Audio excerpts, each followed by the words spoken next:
Businesses all over the world need to keep records of their finances in order to satisfy investors and legislators. The accepted way of keeping these records is by using the double entry system. Whenever a normal transaction takes place, two things happen. Something is gained and something is lost, and they are equal and opposite in value. For example, if a grocer buys apples, he gains the apples and loses money. When he later makes a sale, he gains money and gives away the apples.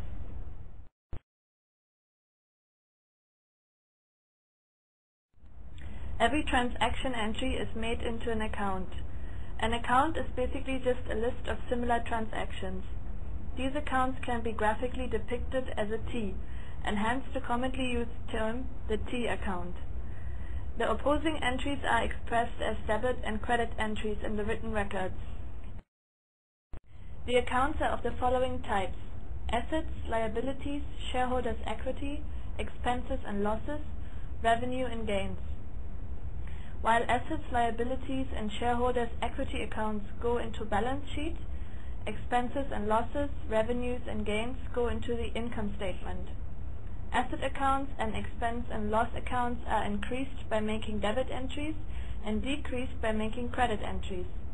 On the other hand, liabilities, shareholders' equity and revenue and gains accounts are increased through credit entries and decreased through debit entries.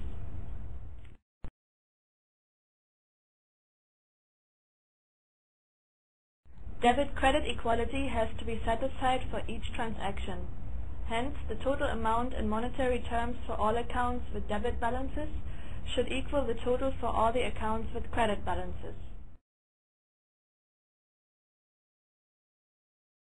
When the debit-credit equality happens, the balance sheet equation assets equal to liabilities plus shareholders' equity is also satisfied. I hope you liked the presentation.